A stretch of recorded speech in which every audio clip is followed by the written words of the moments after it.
आइए। अस्सलाम वालेकुम। अल्लाह का लाख लाख शुक्र है कि किसी पाकिस्तानी ने पहली मर्तबा किसी बेवा से बहुत तमीज और तहजीब से बात की है। मैं समझा नहीं। देखिए, अगर किसी पाकिस्तानी को ये पता चल जाए ना कि ये खातून बेवा है, तो बस सलाम करने से पहले पूछते शाम को क्या कर रही हो। आप कैसी बात कर रही हैं? पाकिस्तान मुसलमानों का मुल्क है। हाँ, तो मुसलमानों को 4 शादियों की इजाजत है ना। ये बेचारे पाकिस्तानी शादी तो एक से करते, बाकी 3 को चक्कर देने में लगे रहते और बेवा का तो पीछा ही नहीं छोड़ते। आप बेवा कब हुई? भाई, बेवा ऑटोमेटिक तो नहीं होते। मेरे मियाँ मर गए, मैं बेवा हो गई। हालांकि इसमें ऑटो का बड़ा दखल था।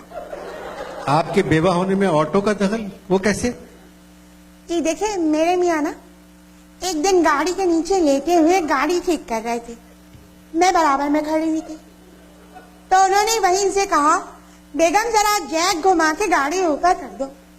मुझसे गलती हो गई, मैंने जैक उल्टा घुमा दिया और फिर एक आवाज आई, ज़ादी। खाली ज़ादी, ये क्या आवाज थी? पहला लफ्ज मैं ठीक तरह सुन नहीं सकी थी।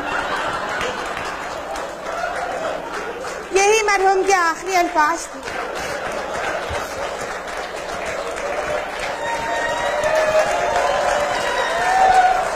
क्या करते थे? जो सारे मियाँ करते हैं वही। नहीं, प्लीज आप मेरा सवाल समझ के जवाब दें।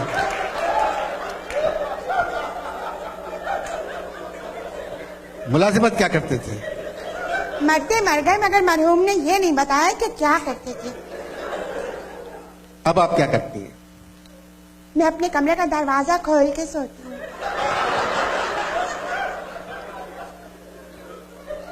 क्यों?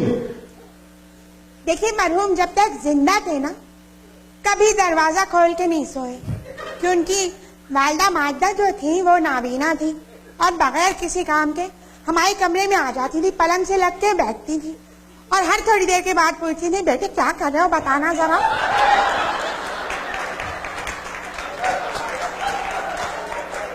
ये जाती बातें रहने दे खुदा के वास्ते। आप ये अच्छा।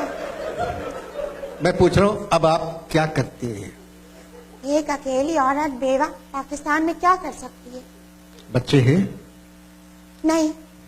जब भी मरहूम से कहा, देखिए हमारे यहाँ ना एक आध बच्चा होना चाहिए, तो हमेशा इकबाल का मिसरा पढ़ देते थे, पैवस्ता रहे शजर से उम्मीद में बहार रख। अब पता नहीं शजर खुद को कहते थे या मुझको कहते थे।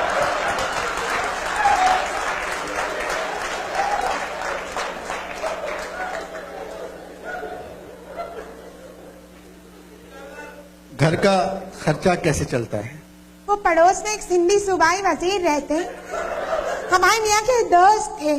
जब भी मिलते हैं कहते हैं, सुनो, जब तक मैं जिंदा हूं ना, ये समझ लो तुम्हारा मियाँ मरा नहीं है।